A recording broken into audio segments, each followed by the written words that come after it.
Histology Abroad, NSH has chats with members from around the world, in countries right next door and those halfway across the globe.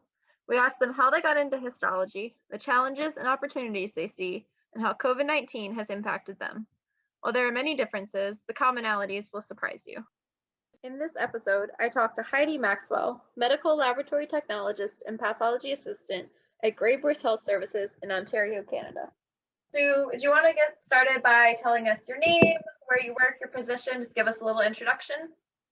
Okay, my name is Heidi Maxwell. I work at Grey Bruce Health Services in Owen Sound, Ontario.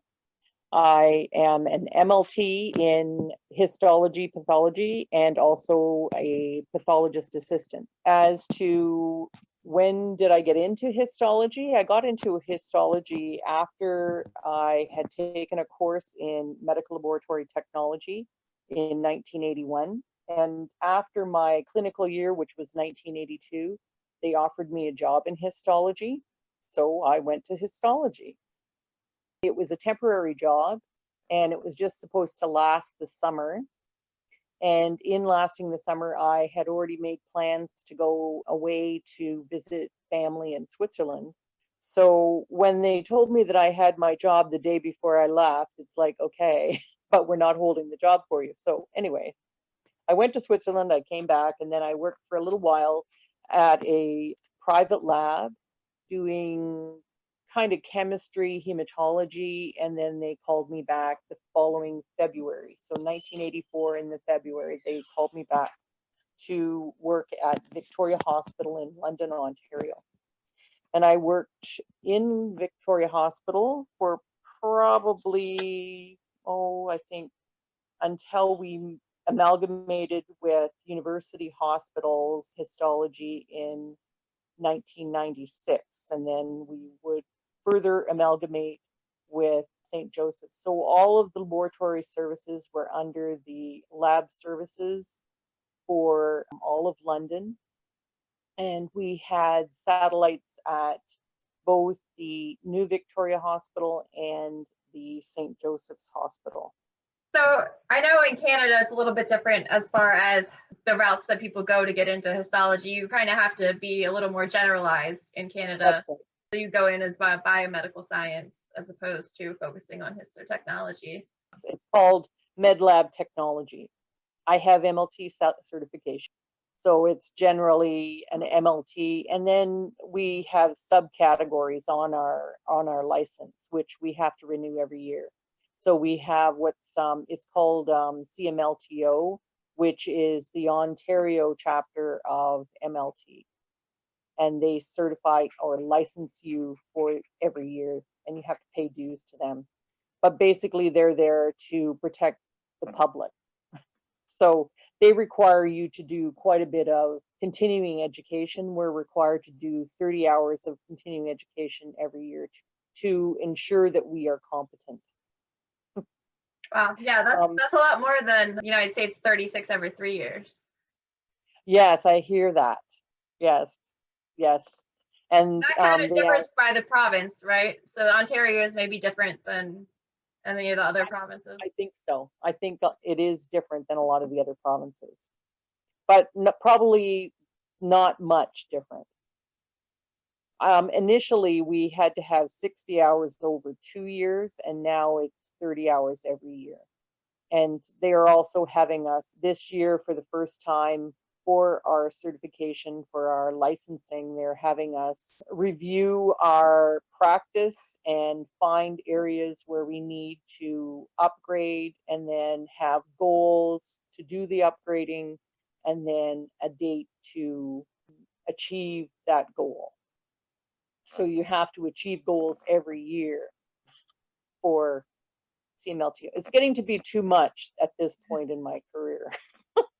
Let me tell you. Yeah, I'm getting very close to retirement, and it's looking better and better. Yeah. So once you got into histology, were there any career moves along the way that made a significant impact in the direction of your career? Did you have any mentors or anything that really guided you towards a specific direction? A lot of the mentors that I had were actually colleagues in the lab, and a lot of our pathologists, because I did lots of research projects, particularly for our OBGYN pathologist, Dr. Kirk, and then for our thoracic pathologist, Dr. Ian Craig. But my real path, well, the other career that I do aspire to is safety. So that more or less started out when I was first in the lab, and I noticed that the setup that we had for doing H&E staining was pretty much inadequate. And I had a background with a course that I had taken in high school of architectural drafting. And with that ability, I was capable of giving a design to engineering to fabricate a plexiglass hood for our staining setup. So that was where my safety career began too. So, and then it just continued on from there, joined forces with our occupational health and safety representative, Richard Blay, and we started out implementing our workplace hazardous materials information system for the hospital. And because I had a chemical background, then I kind of became their chemical person for that and did a lot of work with that, and pretty much taught WhyNSCH from then on till I left London Health Sciences Centre in 2007. And I continue to do safety work in Grey Bruce Health Services now too. The Canadian labs need to have inspection by any organization. Like here we have CAP inspections and OSHA inspections for all that safety. IQMH is our body. And one of the things that I have completed the initial part of is to become an accreditor for IQMH. So I can't remember what IQMH stands for. International Quality Management in Laboratory kind of thing. I have completed the first part of that, but with COVID, I haven't been able to complete the second part of that, was to actually go out on a site visit and be assessed as an assessor for the, like, actually getting a certificate or a license to do assessments. So I do online stuff with IQMH to upgrade my skills and keep them upgraded until I can actually go out on a site visit, which hopefully will be next year, maybe after we get a vaccine. Yeah, so it's a similar system to CAP where they have a peer-to-peer inspection system. The IQMH is actually international, so it does follow the ISO, I think 1500 standard for laboratories. Okay. So we try and follow that standard and make sure that laboratories who are wanting to be accredited by that standard are up to those standards when we go out. It's very interesting, but I also have 2 certificates in healthcare administration from Fanshawe College, which I got in, I think the first one was 1989 and the second one was in 1997. So there's 2 levels and they each consist of 6 courses. So that took me a while, especially when I did it after hours and everything, but it really hasn't gotten me anywhere.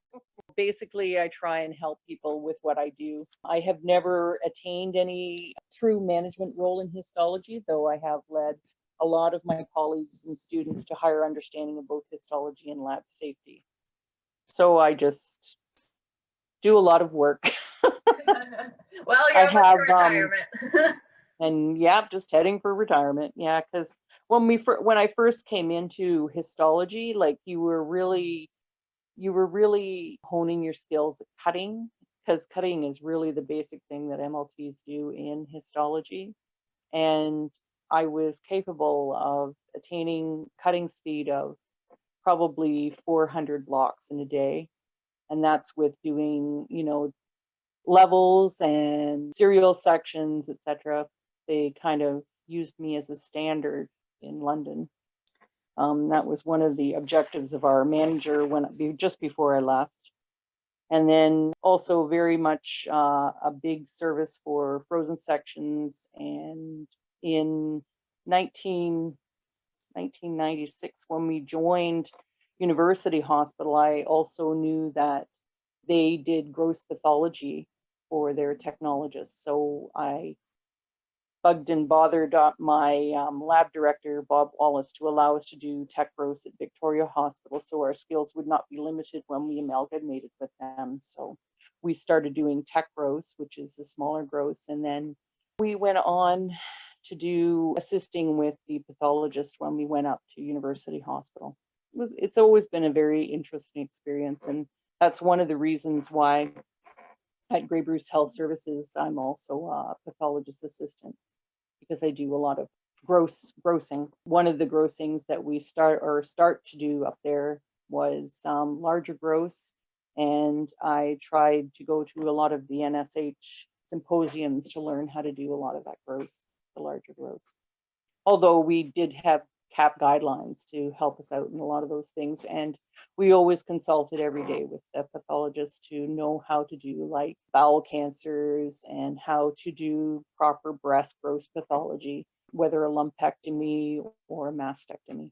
And so you've been in the field a decent amount of time. What have you seen as like changes in just the field over your period of time, either technology wise or expectations in the lab? I remember when I was in London, we would try and, because we were a big pathology lab, like I think we did like maybe 16,000 cases a day. We had 25 pathologists. We were doing special stains on the bench. Sometimes we were doing them with the aid of microwave. And then when I went up to Grey Bruce Health Services, I found that they were doing special staining on a stainer. Even then, they also did immunohistochemistry by automatic stainers. So it was an interesting transition from doing bench staining to doing staining on a machine that did continuous staining, and kind of trying to troubleshoot some of that stuff. So that's been a very interesting part. And then, we had a dual processor originally for processing tissues overnight. So that's quite the thing from our enclosed processors that we have now, that you can pump in and pump out the fluids within it to minimize your exposure to like alcohols and xylenes and formalin. Yeah, it's been quite as a safety officer, I'm sure there's been a lot of developments in safety over the years. Yeah, well, you'd be surprised. Sometimes you have to tell people what you know. I've come across quite a few things in the safety field. We now do, automatic inventories. We have actually, with IQMH, we actually have a whole portion of the IQMH requirements that are specifically safety oriented, and a lot of it to designated substances such as formalin and xylene. So it makes it very, very interesting to see how we progressed from, nonchalance in the lab to, okay, there's a lot of safety issues here and we have to deal with them. So why did you decide to get involved with NSH, and how has that helped your career? So NSH, I got involved by one of the girls that I worked with had gone to University Hospital, and she had signed up to go to one of the NSH symposiums. So I joined NSH in about 1990, and she was going to Orlando in 1991. So she and I went to Orlando. That was my very first histology and a NSH symposium. And I was overwhelmed. It was like, oh my God, it's like all things histology. Because in Canada, we don't have like specific representation for each of the disciplines of the lab. And like a lot of it is focused more on core lab and not a lot on histology. So I really found it very fascinating that it wasn't just people from the United States, but it was from people all over the world who were interested in NSH. And I found that really interesting. You got to see other people from all over the world who were dealing with the same problems that you were dealing with in histology. And that was probably when I was hooked. We signed up for every course that year, and by the end of the symposium, both of us were just exhausted because we just overloaded ourselves with every workshop or lecture that we could get in on. And it was really, really a great experience. So I would highly recommend NSH. That's awesome. Have you been back to a symposium since then? Yes, I went to the one in Cincinnati. Can't remember when that was, 2010, maybe 2011. Anyway, and I went on my own, and I was really glad I did. Like, sometimes you just have to get away from the lab and feel like a professional. And I always found that when I went to an NSH, and I encouraged a lot of the other people in the lab, like, if you're really interested in histology, you really have to go to one of these NSH symposium, because you really get to meet people who know what you do and who can help you with what you do. That's why I really like the block, and I really like fixation on histology. I have it actually tuned into my email. So anytime there's something new, I always, take a look at it and see what's going on and make replies if I can, because it's good to be able to help other people do what I do and not have them recreate the wheel like it always felt like I had to do. Absolutely. That's great to hear. So what are your goals for your career moving forward? I know you said you're about to retire, but is there anything you'd like to accomplish before that happens? Well, a few things. My goals are to to finish up my accreditor for IQMH in histology and safety. And I've been working on this since last year.